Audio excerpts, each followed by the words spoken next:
미디어와 관련된 과학 소식을 알아보고 또 언론의 과학 관련 보도 내용을 비평해보는 사이언스 앤 미디어 시간인데요. 이 코너를 함께 진행하실 성균관대학교 이경락 박사 스튜디오에 나와 계십니다. 교수님 안녕하세요. 네, 안녕하십니까. 네, 자 이번에 새해가 되면서 새롭고 만나게 되는 네네. 그런 코너인데요. 앞으로 좀 어떤 주제를 가지고 이야기를 해주실 건가요? 예, 매주 이 시간에는 미디어와 접목되어 있는 과학 기술을 소개하거나 또는 과학과 관련된 프로그램의 보도 내용 그리고 보도 방식에 대해서 비평을 하는 시간을 가져볼까 합니다. 아울러 뉴미디어의 기술들이 우리의 삶을 어떻게 변화시켜 왔으며 앞으로 어떠한 변화를 이끌 것인지에 대해서도 분석해보는 시간을 갖도록 하겠습니다. 네, 오늘 첫 시간인데요. 오늘은 어떤 내용으로 이야기를 나눠볼까요? 예, 오늘과 다음 시간에 걸쳐서 다룰 주제는 최근 이슈가 되고 있는 뉴미디어 관련 현상인데요. 바로 잊혀질 권리에 대한 내용입니다. 영어로는 right to be forgotten이라고 하는데요. 구체적으로 말씀드리면 인터넷에 올라와 있는 개인정보나 자신이 작성한 글들을 삭제할 수 있는 권리라고 할 수 있습니다. 네, 사실 요즘 연예인 같은 유명인뿐 아니라 저희 같은 일반인들도 네. 포털 사이트에 검색만 하면 좀 쉽게 정보들이 나오기 일쑤잖아요. 예, 그렇습니다. 네. 과거에는 자신이 공개를 원하지 않은 개인정보, 예를 들어서 주민번호나 이력서 등이 불법적으로 유통이 돼서 피해를 보았다면 최근에는 자신이 스스로 올려놓은 SNS의 사진이나 글들 때문에 곤란을 겪는 경우들이 늘어나고 있습니다. 네. 이에 대해서 예전에 버락 오바마 미국 대통령만 하더라도 미국의 청소년들에게 페이스북에 지나치게 많은 개인정보를 올리는 것은 위험하다. 네. 이렇게 경고를 한 바가 있습니다. 그는 또 나중에 게시물 내용이 자신에게 돌아와서 인생을 가로막는 존재가 될 수 있다. 이렇게까지도 이 경고를 했는데요. 실제로 이러한 일은 취업 현장에서 벌어지기도 합니다. 예를 들어서 자신이 SNS에 예전에 써놓은 욕설이나 부적절한 발언 때문에 면접에서 곤욕을 치르기도 하고요. 네. 또 심지어는 사생활이나 개인적인 신세한 탐, 내가 왜 이렇게 살고 있을까? 이런 것들이 취업의 당락을 결정하기도 합니다. 네, 이렇게 피해 사례가 늘면서 이런 정보들을 제거하기 위해서 또 이 특정 인터넷 서비스를 이용하는 경우도 있다고 들었습니다. 예, 그렇습니다. 이러한 형태는 여러 가지가 있는데요. 네. 극단적으로는 웹 2.0 자살기계라는 서비스도 있습니다. 무섭네요. 어감이 좀 섬뜩하시죠? 예. 네덜란드 출신의 한 개발자가 만든 이 사이트는 자신의 SNS 계정과 비밀번호를 입력하면 해당 SNS에 글과 사진 모두 지우고 또 계정까지 없애주는 이러한 사이트입니다. 그래서 네. SNS 상에서 자신이 아예 사라지기 때문에 수어사이드 머신, 즉 자살 기계다 이렇게까지 명명이 되었습니다. 네, 그런데 이 SNS 서비스에서 자신의 계정만 없앤다고 해서 모든 기록이 사라지는 건 아니지 않나요? 예, 그렇습니다. 지적하신 것처럼 사실 SNS를 비롯한 인터넷의 여러 텍스트들은 하이퍼링크 방식으로 공유되기도 하지만 네. 새로운 콘텐츠로 재구성이 되기도 합니다. 이런 경우 원작자의 의지와 상관없이 인터넷상에서 공유되기도 하는데요. 이러한 2차적인 생산물까지 제거해주는 그런 서비스들이 속속 나오고 있습니다. 이른바 디지털 장의사라고 불리는데요.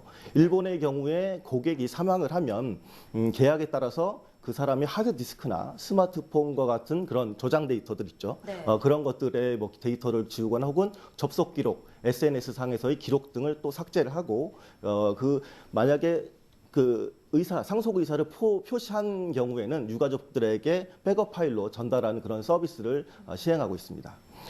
또 미국의 경우도 마찬가지인데 디지털 상조 업체가 고객의 사망 사실이 확인되면 각 계정의 소유 기업에다가 데이터 삭제를 요청을 합니다. 그렇게 전반적인 일을 처리하는 일을 하기도 합니다. 네. 앞서 말씀드렸듯이 웹사이트의 경우에 탈퇴만으로 데이터가 사라지는 것이 아니기 때문에 이러한 역할을 대행해 주는 것이다. 이렇게 볼 수가 있겠습니다. 네, 우리나라에도 이런 유사한 서비스가 지금 있다고 들었는데 예. 어떤 겁니까? 우리나라의 경우에 일종의 부정 게시물 삭제 대행사라고 이제 할 수가 있는데요. 네. 이른바 디지털 세탁소라고 불리는 것들입니다. 네. 이러한 업체들은 단순히 고객의 계정을 삭제하는 방식이 아니라 악성 댓글 등 부정적 게시물의 삭제에 더 중점을 두고 있습니다. 현재는 연예인들이 주요 고객들이지만 네. 신혼부부나 취업 준비생 등의 의뢰도 많아지고 있다고 합니다. 네, 정말 우리나라에서도 이 디지털 장의사, 디지털 세탁소와 관련한 이 새로운 산업이 또 떠오를 것 같네요. 그런데 좀 궁금한 게요. 이런 잊혀질 권리가 법적으로는 좀 보장이 될 수 없는 건지 궁금하네요. 예, 그 앞서 말씀드린 것처럼 네. 잊혀질 권리가 최근 다양하게 논의되고 있는데요. 특히 2014년 올해죠. 그 올해를 기점으로 큰 변화가 있을 것으로 예상됩니다. 네. 사실 이 잊혀질 권리에 대한 논의의 출발점은 좀 오래되긴 했거든요.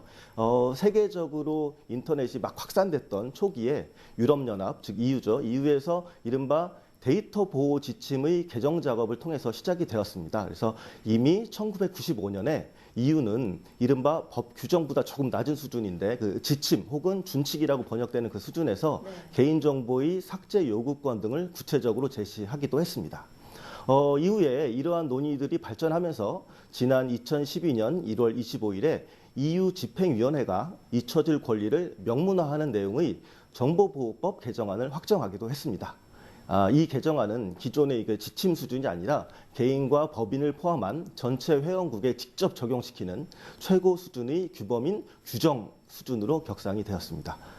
이는 법적 구속력이 훨씬 강화된 형태이겠죠. 그래서 2014년 올해 발효를 목표로 두고 있습니다. 네, 특히 미국의 경우에는 표현의 자유에 대한 어떤 가치가 높기 때문에 유럽과는 또 다른 양상을 보인다고 하는데 어떻습니까?